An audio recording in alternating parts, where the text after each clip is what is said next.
19–21 juuni 2026 Saaremaal Este-Tooma talu territooriumil korraldab Kungla rahvas otsustusfestivali. 3 päeva ühiseid arutelusid, kohtumisi, otsuste kujundamist. Kutsume kokku inimesi üle Eesti, et arutada rahva tuleviku, kogukondade rolli ja Eesti eluolu küsimusi. Festivalil käsitleme teemasid rahvastik ja tervishoid, haridus ja teadus, tehnoloogia ja energeetika, keskkond ja kogukonnad, õigusruum ja põhiseaduslik vastutus ja palju muud. Arutelu tulemusel kujundatakse ühised seisukohad ja ettepanekud. Kokkusaamine on avatud kõigile huvilistele. Tule kohale, kuula, osale aruteludes ja anna oma panus ühisesse mõttetöösse. Kutse saavad lisaks paljudele teadlastele ja arvamusliidritele Eesti Vabariigi president ja ka peaminister.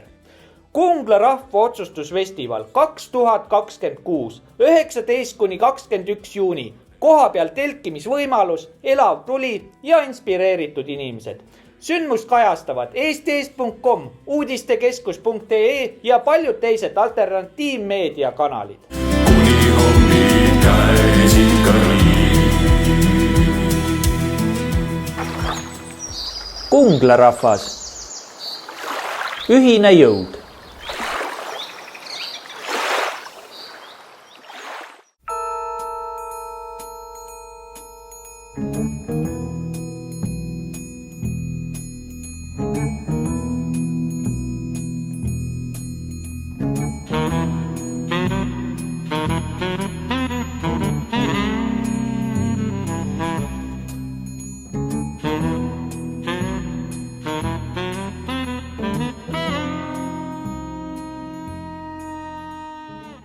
Tere taas, head saatekuulajad!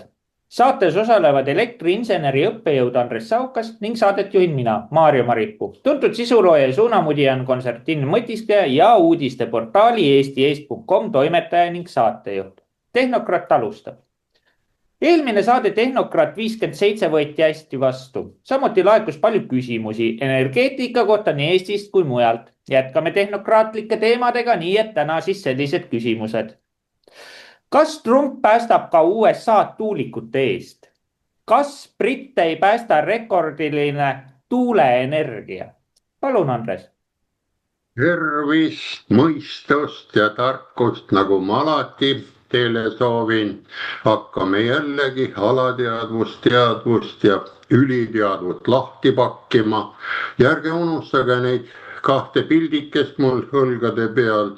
See on universumi ainuväli, soovitan vaadata, siis saate ka paljudest inimeste vahelistest suhetest ja aktiveerimisest ja deaktiveerimisest paremini ära, sest Mendelejev pani oma tabeli kokku 1 päev enne surma näiteks. Ärkas üles, kirjutas ära ja läks teispoolsudes.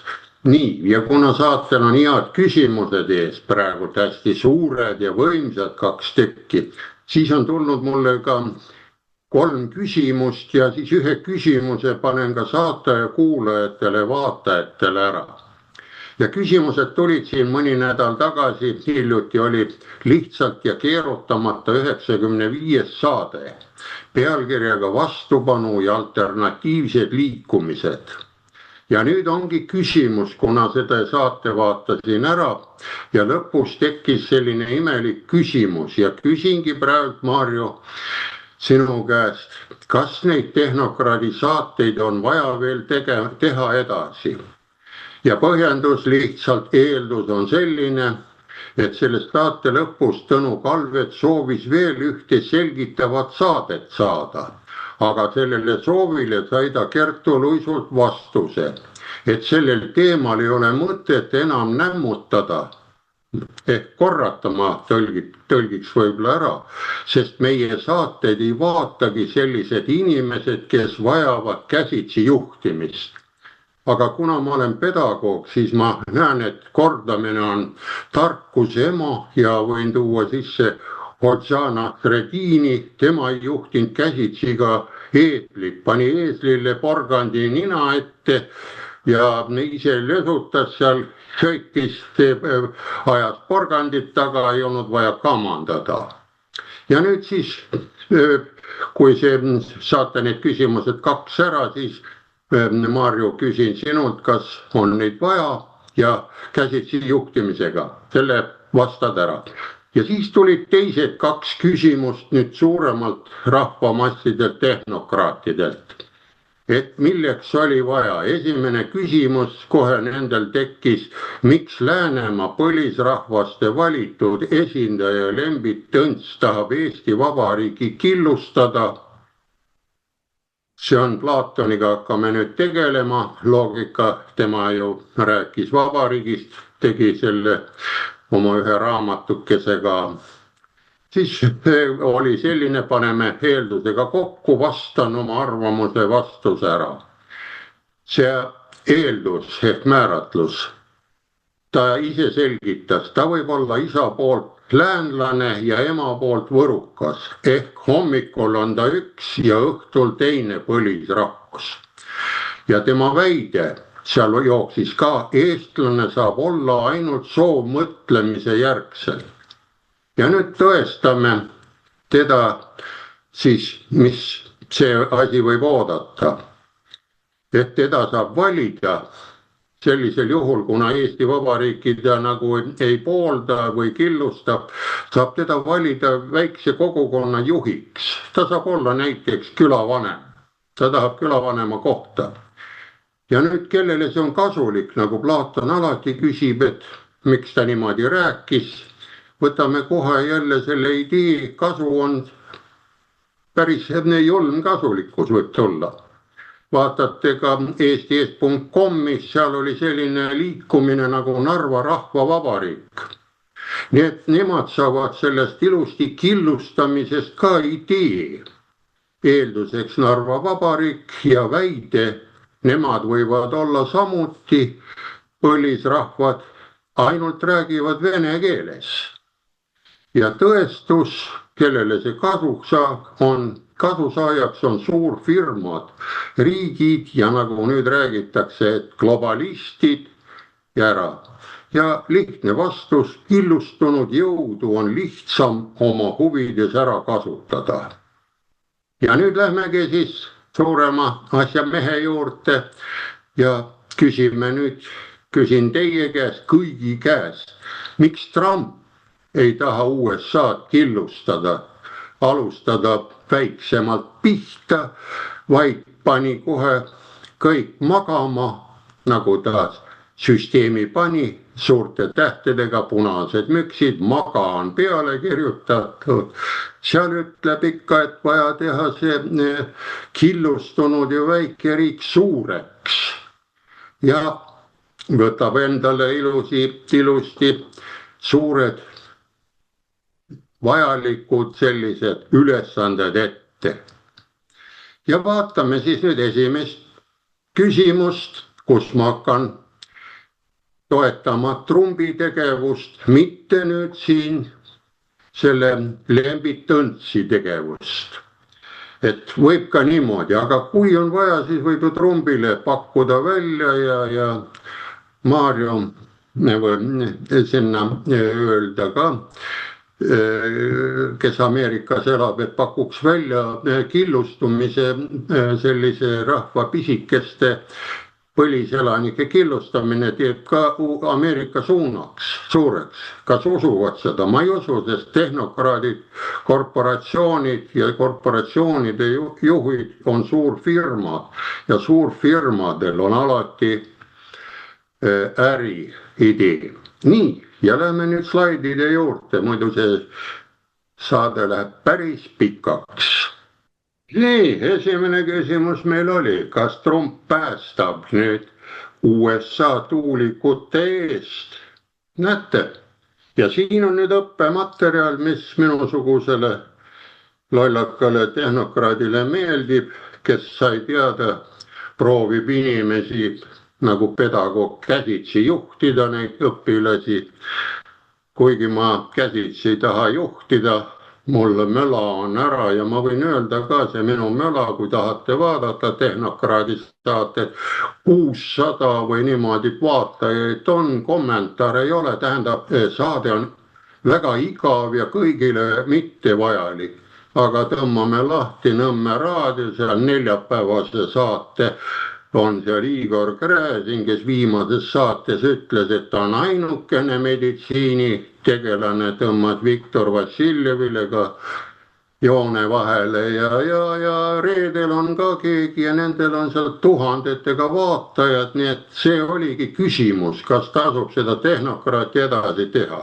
Mina ei ole see, nagu öeldakse, mingi fist või mingisugune kahepoolne. Kui ei vajata inimest, paneme pillid kotti, ansambli muusika jääb ära, murumütsid pähe ja igaüks läheb oma rada ja laulab ja hõikab.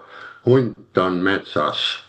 Nii, see oli vahemärkus, aga läheme nüüd Trumpi teema juurde. Vaadake, mis ta nüüd tegi suurt. Pealkiri on Trump investeerib $1 miljard, et päästa Ameerika rannikud tuuliku monstrumite käest. Ja mõelge, kas siin on meie nüüd Vabariigi ja Kliimaministeeriumi tegevus, kui tuulikud ei tule Saaremaale, või on hoopis suurema poisi Trumpi tegevus siin segab. Nii, lähme siis edasi.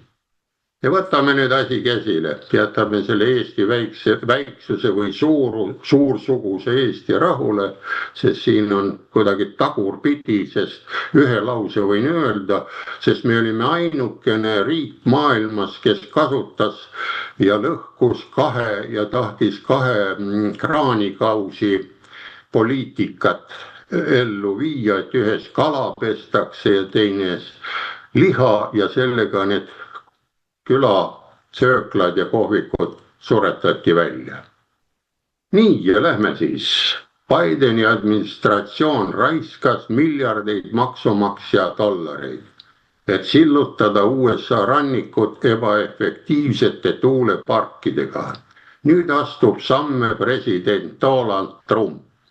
Ligi $1 miljardi eest ostab USA valitsus end välja katastroofilistest lepingutest Total Energiaga. Kliimalobi on maruvihane, kuid keskmise Ameerika kodaniku jaoks tähendab see naasmist usaldusväärse energia juurde vahelduva elektrienergia asemel. Näete ise, pealkiri ütleb, ei kommenteeri, võib-olla oskate mõelda kaasa. Donald Trump täidab oma lubadust lõpetada vasakpoolne kliimafanatism USA-s. Nagu nüüdseks on selgunud, kulutab USA valitsus peaaegu $1 miljard, et hüvitada Prantsuse energiagigandile Total Energies avamere tuuleenergia rendilepingute tühistamise eest. See on suurepärane samm. Vaadake, see $1 miljard ei ole midagi, see kohe läheb, kui te kuulate hoolega. Kumbki ei saanud kasu, $1 miljard oli väike, nagu ütleme, investeering asjale ja töötavad edasi. Nii, raha läheb lihtsalt teise asja peale. Miljardite pumpamise asemel ebausaldusväärsesse ja ilmastikust sõltuvasse energiasse investeeritakse raha ainult reaalsetesse ja usaldusväärsetesse energiaallikatesse, nagu nafta ja gaas. Rääkimata laastavatest keskkonnamõjudest, nagu koledad terashiiglased, mitte ainult ei moonuta rannajooni, vaid neid kahtlustatakse ka lindude, nahkhiirte, vaalade massilise surma eest. Nende rajatiste väidetav eluiga on 20 kuni 25 aastat. On sageli vaid suitsukatte. Trump hindab realistlikuks 8 aastaks. Näete, reaalne on 8 aastat töötavad need tuulikud, enne kui nad seal ära ei roosteta, sest nende hooldus on väga raske, sest paadid, vaadake ise, kui paadid sõidavad, mehed tõmbavad paadid kaldale, kalurid, põhjad on roostes, nad nühivad, lihvivad puhtaks, et järgmine kord jälle, kui jää ära, läheb merre minna, aga tuulikud seisavad seal hommikust õhtuni 24/7 ja nii edasi. Ja näete, enne kui need ohtlikuks muutub. Loomulikult on kohe vastased. üritavad vasakpoolsed aktivistlikud kohtunikud Trumpi koristuspüüdlusi saboteerida. Alles eelmise aasta veebruaris kavatses föderaalkohtunik Rose Lambert esialgse ettekirjutuse abil tühistada Siseministeeriumi ehituspeatuse New Yorgi ranniku lähedal asuva mitme miljardi dollari suuruse tuulepargi Sunrise Wind ehitamise. See oli juba 5. kord, kui kohtud üritasid takistada Trumpi administratsiooni püüdlusi rannikuid päästa. Vaadake, meil kohtud käivad soengu raha pärast kohtus, aga Trumpiga käiakse 5 korda ja ikka need tuulikud seal peavad töötama. Kui kohtud üritasid takistada Trumpi administratsiooni püüdlusi rannikuid päästa, kuid Trumpi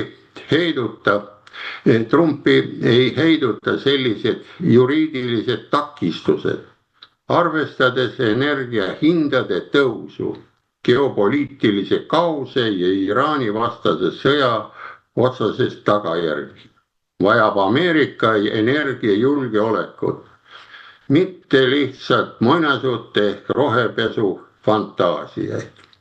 Ja USA siseminister Doug Burgum teatas ajaloolisest kokkuleppest Houstonis toimumal Krevaki konverentsil koos Total Energy tegevjuht Patrick Bowaniga.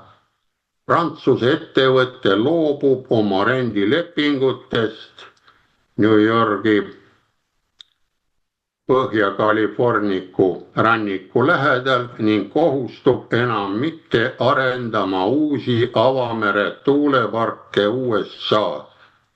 Nüüd lihtne kokkulepe on olemas. Ja vot nüüd kuulake, kuhu see raha nüüd läheb, see miljard. Ta ei lähe niisama trahviks või ära, kõik on võimalik diplomaatilisel teel suheldes, veheldes õigesse kohta panna, et ta toodaks kasumi. Ja näete, selle asemel liigub raha sinna, kus majandusele tõeliselt kasu toob. Total Energies investeerib ligi $1 miljard Texase Rio Grande veeldatud maagaasi LNG tehase 4 tootmisliini laiendamisse ja tavapärase nafta ja põlevkivigaasi tootmisse. Teeme Total Energiaga koostööd, et vabastada ligi $1 miljard, mis oli seotud renditagatistega. See raha oli mõeldud eelmise administratsiooni toetuseks, mis edendasid kallist ilmastikust sõltuvat avamere tuuleenergiat, ütles Burgum. Kliimatööstusest kasu lõikavate inimeste reaktsioonid olid kiired. Arvate, et meil kliimaministeerium ei hakka rabelema, kui midagi sellist välja tullakse. Lobigruppide esindajad kurdavad nüüd avalikult oma maksuraha kaotuse üle. Sam Salustro, ookeanik New Yorgis, kurtis poliitilise teatri üle ja väitis häbitult, et Trumpi otsus koormab Ameerika tarbijaid. Vaadake, see, et tuulikud ära võeti, kohe koormab nii, et Ameerika tarbijaid. Õnneks meie Eesti tarbijaid vist ei koorma. Ja Lena Moffitt kliimasektist, need kliimasektid on seal, nad juba räägivad sektantlusest juba vabalt. Evengrin Action süüdistas Trumpi samuti fossiilkütustest sõltuvuse suurendamises ja kodumaise puhta energia hävitamises. Näete, kodumaine puhas energia on jutumärkides. Ökomarksistide absurdne loogika. Näete, marksistid tulevad väljakule. Kõigist asjadest peaks just heitlik tuuleenergia, mis toodab elektrit ainult siis, kui tuul puhub, tagama Ameerika energiavarustuse kriisi aegadel. Sellised projektid nagu Venejärg, vind Massachusettsist või revolutsioon, vaata vind. Revolutsioonilised tuuled ka kõnnivad ringi. Äge, on nad punased või sinised. Ennem oli revolutsioonid olid inimeste vahel, nüüd tuuled ja ma ei tea, loomad hakkavad ka varsti panema või kuidas see käib, mina olen sassi. Ja Rhode Islandil ühendati hiljuti tänu õiguskaitsele võrku, kuid uued projektid tõenäoliselt nüüd lõppevad.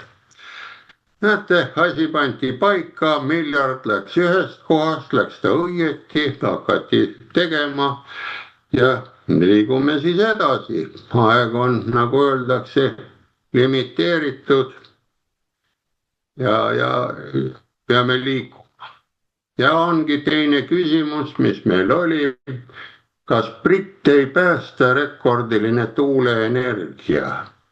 Näete, energiaga, mis meil siin on siis, on ju kohe näha pildid koos tuulikutega. Ja võtame ette siis, jällegi on paljastatud roheline müüt. Müüte muudkui teeme, et need on väljamõeldised, imelikud sõnad, kogu aeg müüte saab teha nendest ajaloovärgist, aga see on siin väike muinasjutt, ütleme kellegi hiljuti tehtud, aga nii nad trükivad. Briti valitsus tähistab rekordilist tuuleenergia tootmist, kuid reaalsus jõuab kliimaideoloogiale halastamatult järele. Vaatamata lugematutele tuuleturbiinidele kerkivad elektrihinnad lakke ja riik väriseb Lähis-Ida konflikti tagajärgede ees ja põhjus. Kõikuv võimsus lihtsalt ei suuda tagada usaldusväärset energiavarust. Tõeliselt energiakriisist ei saa tuuleveskitega pääseda. Suurbritannia õpib, need sinised jooned, neid saate otse lugeda. Õpib seda kibedat õppetundi praegu valusalt, kuigi peavoolumeedia ja kliimalobistid kiidavad riiki pidevalt kui tuuleenergia globaalset liidrit. Vaadake, me räägime globalistidest siin, et kes need globalistid on, aga siin on ka tuuleenergial on globaalne liider olemas. Vaadake, see globalist sobib igale poole. Sõltub Suurbritannia elektrivõrk endiselt suuresti fossiilkütustest. Umbes kolmandik elektrist tuleb endiselt toota gaasiküttel töötavatest elektrijaamadest. Pärast Iraani sõja puhkemist on nafta ja gaasi hinnad kogu maailmas hüppeliselt tõusnud. Ja kes kannatab kõige rohkem? Rahvusvahelise valuutafondi andmetelt tabab energiahindade šokk Suurbritanniat kõige rängemalt. Näete, kloppida saab, ta on eraldi saarekene, saab ära. Ja näete, numbrid on juures, ma räägin numbritest, saadetes, paljud saated tulevad niisama põlvelt ilma numbriteta ja mina tehnokraadina ei saa aru, milleks ilma numbriteta arvamusi visata välja. See ei ole loogika, see on poliitloogika ja matemaatikat tasub ikka õppida. Kuigi meil suunati ka õppida, oli selline revolutsiooni ja muud nõukaaegsed teemad, mida ei hakka tuletama. Ja pealvoolumeedia tähistas endiselt väidetavalt rekordilist tuuleenergia tootmist 2026. aasta esimeses kvartalis. Näete, tuuleenergiat tuli 31% rohkem. Ja kogu aeg nutame, et näete, Hormuzi väinast saame naftat 1, või see veerand või see 25% vähem ja kuidagi hakkame ära külmuma või ma ei saa aru sellest. Rääkige mulle ilusti see asi lahti. See on nii väike kogus sealt Hormuzist tuleb, aga jutt ja õhu palju suur. Aga näete, siin saite 31% Inglismaal rohkem, ta peaks ju täitsa rahul olema. Ja uut päevast rekordit, näete, mis sai 25. märtsil. aga nüüd küsivad ise vastu, aga mis kasu on rekordist tormistel päevadel, kui tuuled ähvardavad kustuda ja tuult pole. No vot ma ei saa aru, siis rekord ei kehti või Guinessi oma või kuidas see on. Taastuvenergia on ja jääb ebausaldusväärseks. Ilma tuumaenergia ja gaasita, kui elektrivõrgu selgroona variseks brikisüsteem kohe kokku, kui talvel nõudlus suureneb ja tuul ei puhu, on laialdased elektrikatkestused peatsed. See niinimetatud kõikuv võimsus ei ole lihtsalt tööstusriigi jaoks elujõuline alus. Õnneks võrguoperaatoritele puhus selle aasta esimeses kvartalis tugev tuuleiil. Aga mis juhtub teises-kolmandas kvartalis, kui Iraani sõja majanduslikud šokilained Suurbritanniat täie jõuga tabavad? Küsimus oli üleval. Ja jätkame siis. Samal ajal kui Suurbritannia energiaturu regulaator Ofgem annab tarbijatele praegu aprillist juunini lühiajalise 7% hinnalae alandamisega vale turvatunde. Natukeseks võtame hinna ära, aga mis siis toimub? Saabub tõeline probleem juulis. Näete, juulikuu on tulekul. Ilus, siis soovitan Inglismaale reisule minna koos suurte koolibusside ja rahva ja lastega koos. On kohe ilusam võib-olla vaadata olla seal. Cornwall Insighti eksperdid ennustavad kolmandas kvartaliks hinnalage jõhkralt 18%. Gaasihinna šokk tekitab juba süngeid mälestusi, näete 2021-2022 aastast. Kas mäletate seda kriisi? Ma arvan, et meil on kõigil augi mälu ja pole mõtet, sellepärast siin nagu eespool oli, et peame olema käsitsi juhtimise peal kõik, siis saame asjadele pihta. No sellised head väljendid meeldivad. Ükskõik, kes välja ütleb. Ma ei häbene seda kordamas, sest kordamine on, nagu öeldakse, tarkuse ema ja ema on püha. Samal ajal kui sellised riigid nagu Prantsusmaa on oma tuumaenergia suhteliselt kaitstud, jääb Suurbritannia gaasi elektrist sõltuvusse tõttu hätta. Samal ajal kui sotsialistlik valitsus unistab jätkuvalt reaalsusest täiesti irdunud puhtast energiavõrgust aastaks 2030, on võrguoperaatorid ja tööstus juba ammu häirekella löönud. Riiklik võrguoperaator Neso hoiatas juba novembris gaasitarneid ähvardavate tohutute ohtude eest. 2030. aastatel põhjus Põhjamere sissemaine tootmine on vabalanguses, sest poliitikud seavad puhtalt kliimaideoloogiast ajendatuna pidevalt uusi takistusi nafta- ja gaasitööstuse teele. Nii, ja olemegi suurele energia või uuel pildil. Kas tasub ikka võrrelda ja võtta eeskujuks nüüd Trump või hoopis Inglismaa? Kumb see nüüd sobib?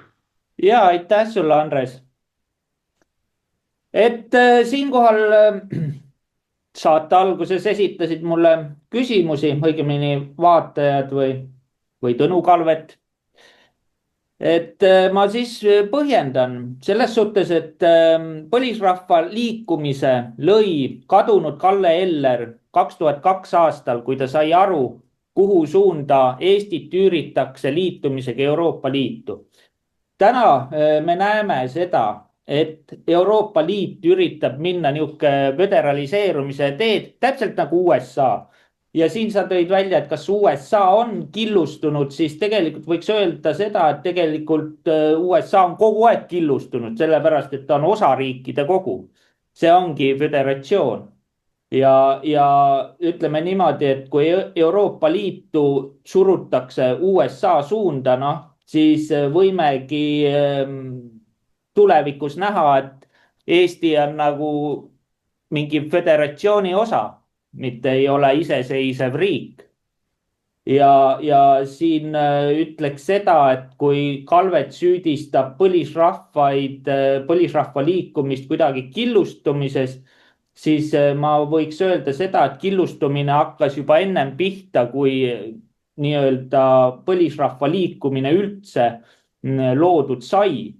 Ja selles suhtes, et põlisrahva liikumine kaitseb meie rahva identiteeti, mis praegu Euroopa Liit üritab ära lõhustada, kõik meie kultuurilised väärtused ära lõhustada ja see on palju hullem asi. Ja kui nüüd siin tulla Kalveti juurde tagasi, siis minul näeb seda, et Kalvet üritab siis minu narratiivi kuidagi muuta või mind mõjutada läbi Andres Saukase. Ja see on nagu, et mulle kuidagi kohta kätte näidata, et see on nagu natuke vilets, eriti kui Kalvet ise on nagu minu meeskonnas. Ja tema küsimus, et kas veebiraadio teeb veel kordussaate sellel teemal. Ütleme niimoodi, et ennem tänast ma oleks seda nagu kaalunud, aga ütleme, sihuke käik, ta on maletaja, ma tean Kalvetit, ta on maletaja ja minul meeldib ka malet mängida. Tema tegi käigu, mina teen käigu ja mina ütlen ka, et vaevalt peale tänast seda saadet ei tule, kuigi ma oleks ennem seda veel mõelnud. Et jah, jätkame edasi. Vahepeal ma küsiks ise ka sellepärast, et siin oli see Narva Rahvavabariik. Kas ei ole eeskujuks, et nad võivad selle teha, kuna see oli ju päris pikalt kaardistatud ja on isegi eesti.com-is kaardid väljas. Arvate, et need siis, või kui see põliseestlased Lents ja Lembitud ja kõik seal on, kas need arvavad, et need on siis oma mõtted ära pannud? Sest alati on olemas vastulöök ja löök. Ma tean, olen füüsika pärast ja soovitan ja mõtelda, et ei ole mõtet omale nagu isiklikuks ka minna, ma praegu proovin rahustada. Ei ole see Kalvet, ta lihtsalt küsis ja kui tuli vastus, et ei tehta ära ja kui ma tean, et siin saadet ka ei ole vaja teha, ega ma teen seda omast ajast. Ja kui neid käsitsi juhtijaid on, mind nimetatakse käsitsi juhtimiseks umbes niimoodi, ma ise kuulasin ära, sest ma olen pedagoog, mul on praegu koolitused ka taga. Ja ma mäletan ühte saadet ka, kus koolipappa ütles, et meie põlvkond on veel viimane, kui me ära läheme. Siis ongi homod ja sellised muidu siristajad väljas, kellel ei ole matemaatika ja füüsika ja muuga tunnid. Ma lihtsalt ei kaitse kedagi, aga räägin loogikat lihtsalt ja unustaks need vaenukõned ära. Ja kui nüüd tulebki selle saate lõpus ka mõni kommentaar, vot seda olekski vaja teada, kas jätkata või mitte. Ma tunnen, et ma räägin tühjadele seintele, sest tulevad need minu peale, tulevad väiksed ja kui vaadata nende kommentaatorite vaatajate hulka on 600 midagi on. Teine, kes paneb põlve pealt midagi sellist rahvajutu teemalt, ma tõin välja neljapäevase Gräzini, tal on 3500 ja ühe päevaga paneb igasugust asju kokku, siin tekibki ära ja saade oli ju mis, pealkiri oli tal vastupanu ja alternatiivsed liikumised. Nii et raadiod, ma arvan, on ka liikumised praegult selles ajal. Nii et ma mõtlen, et võtaks maha rahulikult, sest mina võin jätkata aga kui ei ole vajadust, mina ei ole see, nagu öeldakse, patsifist või selline, minul kuulsust ei ole vaja, ma ei pea esinema ära, sest mind kutsutakse esinema, kui tahetakse, kui ei taheta. Ma räägin asjad nii nagu on ja Nõukogude kroonu ma toon nähtavale, oli seal roodus 100 meest või oli seal vähem, ma ei tea numbrit. Ma olin ainukene eestlane ja mul ei olnud ei põlisrahvust ega midagi. Mulle piisles sõnad, et ma olen estoniets, eestlane. Ja kuigi ma olen Ida-Virumaalt, ma tean Kohtla-Järvelt, kui raske oli seal elada. Ja mina näiteks ei saa aru ka sellistest asjadest nagu 5-minutilised linnad. Meil Oru alevikus, Sompa alevikus, Ahtmes oli kauplus, söökla, töökoht, kool, lasteaed, kõik olid 15 minuti juures, raamatukogus istusin. Mul ei olnud vaja sõita kusagilt sealt Tallinna äärelinnast tund 2 kesklinna tööle ja nii edasi, kõik oli olemas. Arst oli ka olemas, õde ja kõik oli olemas, kui oli raskem, saadeti Jõhvi 20 kopikat maksis see ära ja võeti ka seda rääkida. Tegemist oli küll, sest oli sisse toodud, ütleme, need puhvaikapoisid. Need olid rohkem ja need tahtsid ikka kohalikele nõnda nimetatud pärismaalastest eestlastele teha. Sest meid nimetati kuradid, sest meil oli sõna kurat, sest neil jäi see meelde, et need on kurat.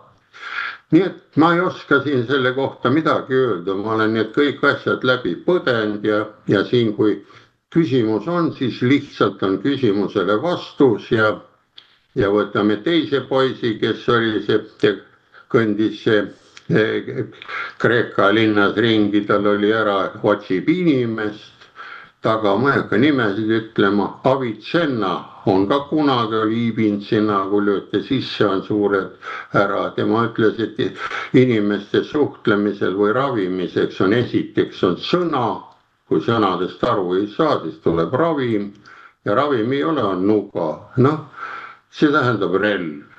Ja vot nii kaugele see aetakse, kas tahame omavahel suheleda või ei taha enam, joome ennast narkotsi või midagi täis ja kakleme ja vot see oli selline vahemärkus. Ma arvan, et see saade võtab praegu nii palju kommentaare, et me ei saa seda saadet poolele jätta ega teeme mitu veel ette, siis vaatame. Rahvast on vaja lihtsalt õpetada ja räägi. Ja selles suhtes, Andres, ära võta sina ka isiklikult, sest Tehnokraat, me teeme väga vajalikku saadet. Meie saade on väga vajalik ja selles suhtes see paneb, praegu ei ole mõtlevatel inimestele väga saateid, ei ole. On erinevate poliitiliste narratiivide väljendussaated ja that's it, aga meie üritame nagu nii-öelda poliitvabad seda teha tehnokraatliku vaatevälja koha pealt. Aga mis puutub nüüd põlisrahva liikumist ja Narva rahvavabariiki, siis ütleme niimoodi, et põlisrahva liikumine ei ürita teha nüüd, et Läänemaal tuleb oma riik ja Virumaal tuleb oma riik. Me oleme ikkagi terviklik ja meie teema ei ole hävitada Eesti Vabariiki, vaid mina ise olen ju Rõdali kihelkonna asutajaliige ja minu visioon ongi see, et meie põlisrahvad lõpuks suruks välja nii-öelda selle vabamüürluse, mis on siis allutatud lääne diktaadile ja kes nii-öelda juhib meie valitsejaid. Aga kui suudaks vabamüürluse asendada põlisrahva liikumiste inimestega, kes hakkavad ise nende asemel valitsejate narratiivi ja asju juhtima, siis on meil väga tugev rahvusriik ja me suudaks minna ka Šveitsi mudeli poole liikuda. Et mina näen seda, et ka Šveitsi neutraalne mudel on kõige nagu nii-öelda inimsõbralikum kooslus üldse meie riigi toimimisele. aga ei, no selles suhtes jah, mina viha ei pea, aga ütleme niimoodi, et kui Kalvet tahab, siis rääkigu minuga otse, aga mitte läbi teiste inimeste, see on minu palve. ta näeb seda saadet ja ma loodan, et see enam ei kordu.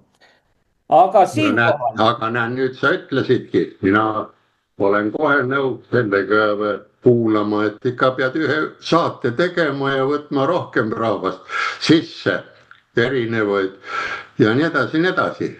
Saade on vajalik. Praegu sa räägid siin Tehnokraadi saates mulle ära, mina ei ole poliitik, ma räägin sulle. Ja minul on lihtne, on vaja või ei ole voolu, on voolu, ei ole. Aga on ka sellise poliitika ära, et neile on vaja selgitada. Ja paljud ongi, nad saavad ära ja mina loogiliselt võtan, kui ühel pool kiidetakse ühte põlisrahvust, teisel pool on teised, nagu see vana Peipsiäärne on, see on Sibula tee ja nad on vana usu tee on, nad on seal igavesti elanud, nad on ka seal põlisrahvas. Ja võt on vaja selgitada see nii, nagu sa selgitasid. Ja võtaksid peale, sest see saade, ma vaatasin, see oli väga hea, sest seal oli kahepoolsed inimesed olid kohal ja ei ole mõtet hakata neid kilde välja võtma, sest alati, kui toimub mingisugune diskussioon või diplomaatia, siis on mõlemal pool on õigus, kui ka mõlemal pool on vale. Nii et mina soovitan küll teha ikka veel üks saade, sarnane selgituste ja värkidega panna ta kokku ja mis on põhiline, lasta kõigil rääkida nagu võrdselt või niimoodi. See tundus mulle ka algus oli see, mis oligi, et inimesed, kes tuli kutsutud, nad ootasid ja ootamine on kõige ära, kas või minut oodata või 2 või ootamise aeg on väga ülipikk. No selline ettepanek. See on teie otsus. Selge, aga lähme siit siis küsimustega edasi. Meenutus 2025. aasta aprillis toimunud raskest elektridispetserite tööst. Kas ka Alpides oli gaasitoru juhtmetele rünnak? Palun, Andres. Nii, lähme. Siin ei ole midagi kohe slaidide juurde, sest meil on alati niimoodi, et 75 aastat on salastatud tööd, aga räägime nüüd eelmise aasta Hispaaniast. Nii, ja näete, jõudsime siis küsimuse juurde ja Iberia oli Hispaania saata tagasi, kui see blackout oli. Saime selle pildi ette, näete, ja nüüd jõuame sinna, mis faktid ja millised tegevused seal tegelikult toimusid. Mitte keegi ei rääkinud enne, me öeldi, et üks on süüdi, teine on süüdi ja ei arvestatud üldse dispetserite tööd. Nüüd võtame selle lahti ja ei hakka siin kommenteerima, välja kõndama. Hispaanias 2025. aasta aprilli lõpus toimunud laastav elektrikatkestus ei olnud ettenägematu, mitmeteguriline sündmus, nagu avalikkusele pakuti. Võrguoperaatorite uued sisemised telefonilogid näitavad, et Hispaania elektrikatkestus oli eksliku ja ideoloogiliselt juhitud energia ülemineku otsene tagajärg. Eksperdid oli juba mõnda aega selgelt teadnud, et päikeseenergia kontrollimatu võrgu suunamine ja tuumaenergia järk-järguline kaotamise rumalus viivad elektrivõrgu kokkuverisemise äärele. Eelmise aasta 28. aprilli ulatuslik elektrikatkestus tegi Hispaania nõnda öelda ökoloogilise ülemineku minister Sara Agesen ja võrguoperaatori Redeia president Petris Corredor kõik endast oleneva, et süüd kõrvale juhtida. Nad rääkisid halvustavatalt mitmest tegurist. Riikliku ülekandesüsteemi operaatori RE ja kohalike turustajate tehnikute vahelised sisemised helisalvestised näitavad aga selgelt, et süüdi oli fotogalvaanika. Juba 2025. aasta jaanuaris helisesid juhtimisruumides häirekellad. Vaadake nüüd, mis seal toimus. tehnikud istusid ekraanid ees, mis näitasid metsikult kõikuvaid pingenäite. Kõik see oli tingitud päikeseenergia kontrollimatust ja reguleerimata sisselaskmises. Samal ajal kui tavapärased elektrijaamad suurendavad või vähendavad oma toodangut aeglaselt ja ohutult, edastavad fotogalvaanilised süsteemid oma elektrivõrku täiesti kontrollimatult. Jaanuaris salvestatud telefonikõnes kirjeldas taastuvenergia tehnika olukorda dramaatiliselt. Näete nüüd, mida ta ütleb, hõikab telefonikõnes. Päikeseenergia ei ole nagu tuuleenergia. Kui keegi vajutab päikeseenergia nuppu ja ei muuda toodangut, tekitab ta kaose. Peaaegu 100 või 1000 megavatti sekundis tuli sisse suurune võimsuse kõikumine 5 võrgupõlvini. Nad pani põlema. Olukord oli täiesti katastroofiline, teatas töötaja. Aprillis kriis süvenes. Protokoll dokumenteerib inseneride kasvavat meeleheidet, kes abitult pealt vaatasid, kuidas süsteem kaotas oma füüsilise inertsi. Vaadake, kui raske tehnokraat näeb, käed püsti, kõik jookseb umbe. 7. aprillil Anusne palus Sevilla dispetser juhtimiskeskus. Meil on pingetega jõhker probleem. Kõik on äärmiselt madal. Te peate meid aitama. Aga šokeeriv vastus juhtimise eest kõrgemad poisid lihtsalt vastas. Meil on väga vähe võimsust, mis annaks süsteemile inertsi. Kui Sevilla dispetser ennustas süngelt, et see saab olema uus reaalsus ja et kavandatud tuumaenergia järk-järguline sulgemine saab olema süsteemi viimane pöördepunkt, kaotas töötaja, see on enesevalitsuse, hakkas sõimama, see on talumatu, umbes nii, et ära mölise. Mingil hetkel kukume halastamatult kokku ja see on peaaegu kindel. Ja 28. aprillil eelmine aasta juhtus täpselt see, mida eksperdid olid ammu ennustunud. Selle päeva ülestähendused kõlasid nagu katastroofilmi stsenaarium. Taaskord on just taastuvad energiaallikad need, mis elektrivõrku täielikult destabiliseerivad, ahnuse ja reguleerimise puudumise tõttu. Nad lülituvad korraga sisse või välja 100 megavattide kaupa. See on ka kas 0 või 1, kritiseerib pettunud tehnik päikeseparke. Selles hädaolukorras oleksid päästjaks olnud kliimafanaatikute poolt nii põlatud tuuma- ja gaasielektrijaamad, kuid neid lihtsalt ei jätkunud, ei olnud enam. Lõunas on meil ainult, kuulake, 1 gaasijaam Arkos ja Almarasis on 1 tuumaelektrijaam, mis on hispaanlastel veel olemas. Suur riik ja ainult 1 gaasijaam ja 1 tuumajaam. Ja võrgu stabiliseerimiseks vajame suuremahulist tavapärast elektritootmist. Kuna päikeseenergiaga blokeerib kõike, ei pääse nad sisse. Päike on suveks ja rannaks tore, aga sellise asjaga lõpuks see hetk jõuab kätte, hoiatab insener. Tollal hoiatas, need on võetud nüüd blogidest, nende pealt kuulatud asjad, mis on avalikustatud.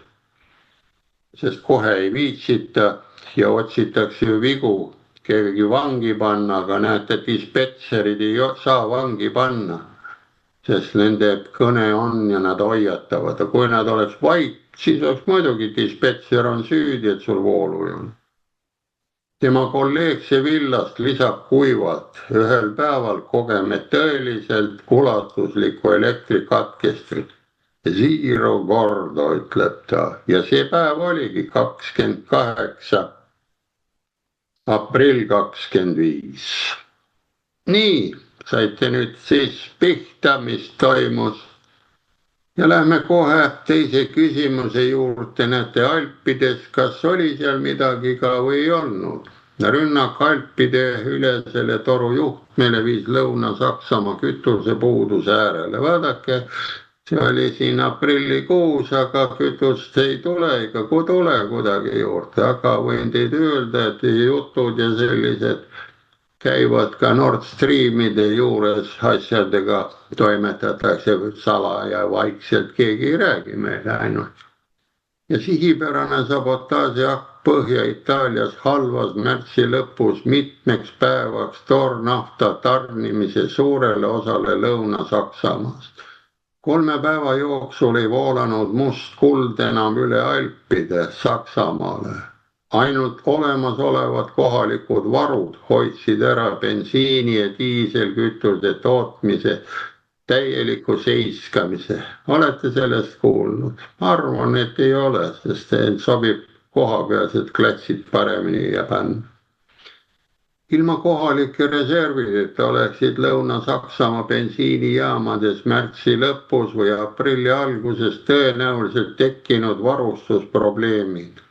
Selle põhjuseks oli asjaolu, et Alpide ülene naftajuhe tall oli sabotaažirünnaku sihtmärgiks. 3 päeva jooksul ei voolanud toornafta üle Alpide rafineerimistehastesse, näete. Samuti Karlsruhe lähedal asuvasse Miro rafineerimistehasesse. Viimane on Saksamaa suurim rafineerimistehas ja katab ligikaudu 45% Baden-Württembergi primaarenergia vajadustest. Näete, kui suur auk oleks tekkinud seal koha peal. Meediateatel hävitasid tundmatud isikud. Vaadake, ei tuntagi, kes tulevad pauku tegema. Itaalia Alpide küla Terzo di Tolmesso lähedal elutähtsa pumbajaama elektrivarustuse. Tolmesso kohalik politseijaoskond kinnitas kahjustatud elektriposti olemasolu ning uurimisega tegeleb Udini politsei peakorter. Ka Saksamaa võimud on valvel. Föderaalne kriminaalpolitsei on tihedas kontaktis Itaalia võimudega. Muu hulgas uurivad nad, kas rünnak oli poliitiliselt motiveeritud, arvestades, et Saksamaa impordib juba umbes 36% oma vajaminevast diislikütusest, kuna tema enda rafineerimistehastel puudub piisav võimsus, on see sabotaažiakt hoiatuslask. Näete? Ja nüüd hakkab tulema siin midagi tagasi. Nagu ka rünnakud elektrivarustusele Berliinis ja teistes Saksamaa osades, Truuspa torujuhtme sabotaaž Ukrainas ja Nord Streami torujuhtme pommitamiskatse Serbias, näitab see selgelt, et kriitilise energiainfrastruktuuri igakülgne kaitse Euroopas on hädavajalik.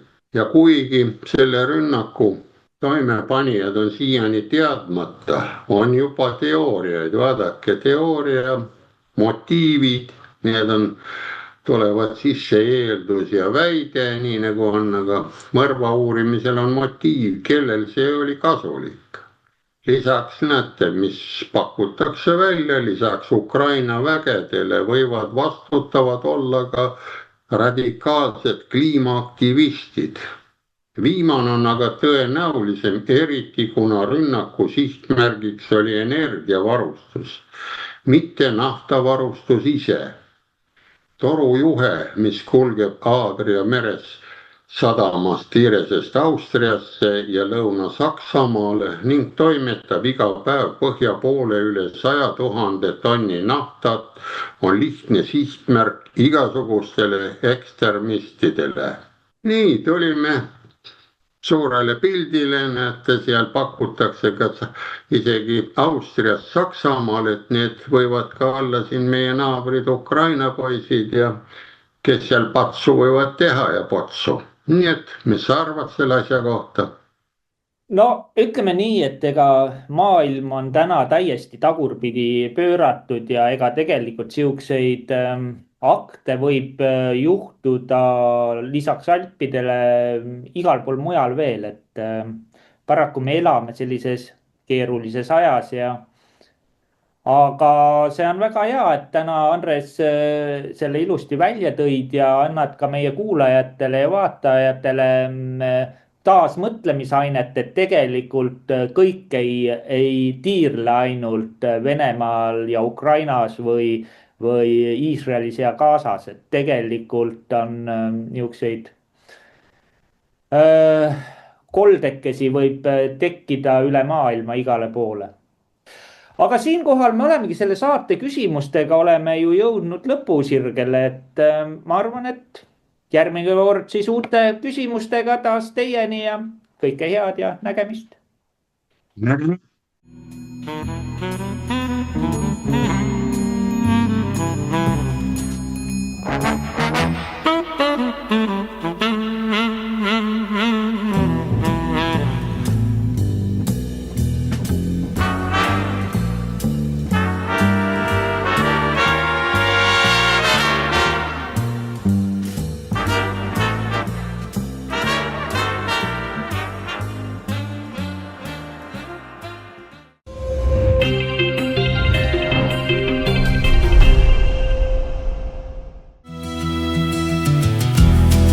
mu tee viib üle kauge mäe.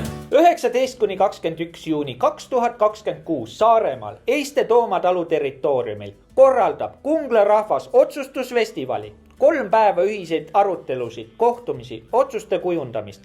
Kutsume kokku inimesi üle Eesti, et arutada rahva tulevikku, kogukondade rolli ja Eesti eluolu küsimusi. Festivalil käsitleme teemasid rahvastik ja tervishoid, haridus ja teadus, tehnoloogia ja energeetika, keskkond ja kogukonnad, õigusruum ja põhiseaduslik vastutus ja palju muud. Arutelu tulemusel kujundatakse ühised seisukohad ja ettepanekud. Kokkusaamine on avatud kõigile huvilistele. Tule kohale, kuula, osale aruteludes ja anna oma panus ühisesse mõttetöösse. Kutse saavad lisaks paljudele teadlastele ja arvamusliidritele Eesti Vabariigi president ja ka peaminister. Kungla rahva otsustusfestival 2026, 19–21 juuni, koha peal telkimisvõimalus, elav tuli ja inspireeritud inimesed. Sündmust kajastavad eestist.com, uudistekeskus.ee ja paljud teised alternatiivmeedia kanalid. Kuni hommik käes ikka Kungla rahvas, ühine jõud.